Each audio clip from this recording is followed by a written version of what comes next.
إن الله لا يغير ما بقوم حتى يغيروا ما بأنفسهم إن الله لا يغير ما بقوم حتى يغيروا ما بأنفسهم. السلام علیکم معزز سامعین، آج میں آپ کے لیے مومن کی پکار امت کی ذبح حالے پر کا دوسرا حصہ لے کر آئی ہوں۔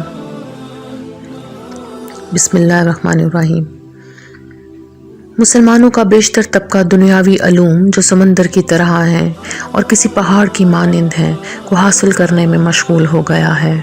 لوگ کتاب و سنت سے استفادہ کرنے کی بجائے سلف صالحین اور زاہدوں کے قصوں اور داستانوں میں خود کو مصروف کر چکے ہیں، حتیٰ کہ دنیاوی علوم میں بھی وہ عمل سے عاری ہیں۔ وہ اپنی آدھی یا کبھی پوری زندگی کسی ایک علم کو سیکھنے میں لگا کر بے فیض ہی دنیا سے چلے جاتے ہیں۔ الغرض دین کے علاوہ میں سمجھ بوجھ پیدا کرنا اور عمل کی نیت سے علم حاصل نہ کرنا اور کھانے کے لیے دنیا کو دین کے ذریعے اور لوگوں کے سامنے علم سے خوبصورتی حاصل کرنا، یہ تمام اسباب اعمال و اخلاص کی کمی کا باعث ہیں۔ تو اے انسان، کیا فائدہ دے گا امت کو وہ علم جو سمندروں کی طرح ہے اپنی وسعت میں اور پہاڑوں کی طرح ہے اپنی بڑائی میں؟ تو پھر تو کیوں اپنا مال، دل، جان، روح ان لا حاصلات پر لگا رہا ہے، جبکہ تو جانتا ہے کہ انسان کی سب سے قیمتی متاع اس کا دل و روح ہوتے ہیں، اور اصل میں ہارے ہوئے لوگ وہ ہیں جن کے دل و روح مر چکے ہوں۔ تو کیا تو اپنے سب سے قیمتی جوارے گنوا چکا ہے؟ روحوں سے خالی جسم یہاں سب جلتی پھرتی لاشیں ہیں۔ تو کیوں اپنی بیش بہا اوقات کا قتل عام کر رہا ہے ایسے علوم پر عبور حاصل کر کے جس میں عمل ناپید ہے؟ اے انسان، صد افسوس تو یہ بھول گیا ہے کہ تو سرتا پا رب آدم کی امانت ہے۔ تیرا وجود تو اس کے ہاں گروی رکھا جا چکا ہے۔ تیری جان، مال، روح، اوقات تمام پر صرف خدائے واحد کا حق ہے۔ اب وہ زمانہ ہے کہ مسلمان دنیاوی امور میں ایک دوسرے سے بازی لے جانے کی کوشش میں ہیں، اور وہ سراسر اپنی خواہشات کی تکمیل و پیروی میں لگے ہوئے ہیں اور مال کو اپنا معبود تصور کرتے ہیں، جبکہ یہ تمام افعال دھوکہ اور باطل ہیں۔ ایسے حالات میں جب مسلمانوں کی اکثریت ذہنوں کو پراگندہ کر دینے والے لٹریچر کے مطالعے میں مشغول ہیں، جبکہ وہ لغو اور کباڑ ہے، حتیٰ کہ امت کتاب و سنت کے احکام سے پھر کر واعظ و ارشاد کی محفلوں اور مجلسوں میں مشغول ہے۔ امت کی گراوٹ کا عالم یہ ہے کہ وہ سنت کا انکار کر کے دنیا کو آباد کرنے، آخرت کے اعمال سے بے نیاز، مساوات، اخوت کے اور بھائی چارے کے تمام اصول و ضوابط کو بھلا کر حق کو گم کر کے گمراہی اور شہوات کے راستے پر چل پڑی ہے، اور اپنی زندگیاں نافرمان لوگوں کی پیروی کرنے میں ضائع کر رہی ہے۔ اور یہ سب ہونے کا باعث یہ ہے کہ ہم عہد الست بھلا بیٹھے، قرآن کو سجا کر طاق میں ہم مقصد حیات بھلا بیٹھے،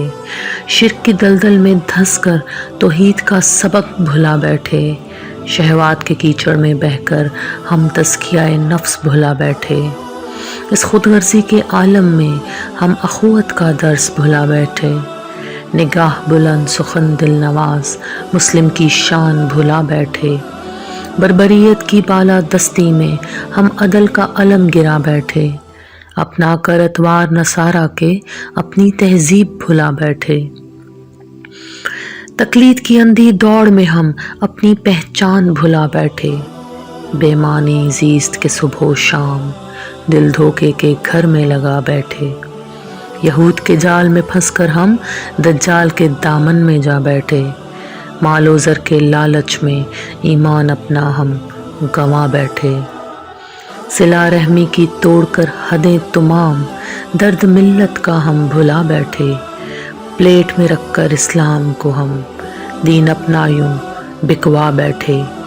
مسجد ممبر کو سجا کر ہم دعوت کا فرض بھلا بیٹھے، تو کب لوٹے گی یہ امت مسکین؟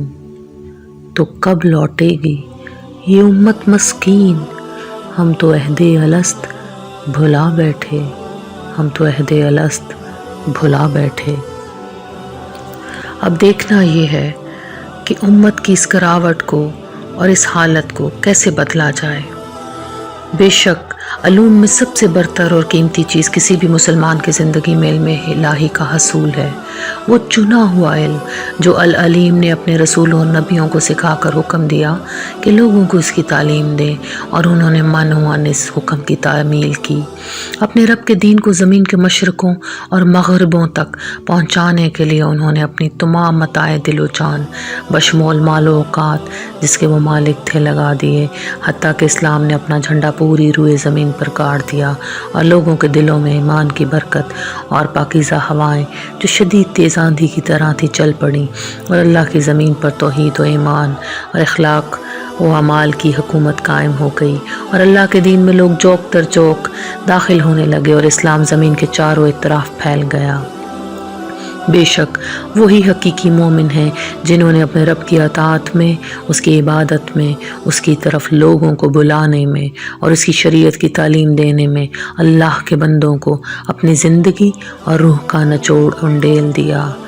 اور یہی ہماری نجات ثابت ہوگا اگر ہم واقعی اپنی امت کو اس زبوں حالی سے بچانا چاہتے ہیں، کیونکہ فرمان رسول اللہ صلی اللہ علیہ وآلہ وسلم ہے، جس نے ہدایت کی طرف دعوت دی اس کے لیے اس میں اس کے مانند اجر ہوگا جس نے اس کی پیروی کی۔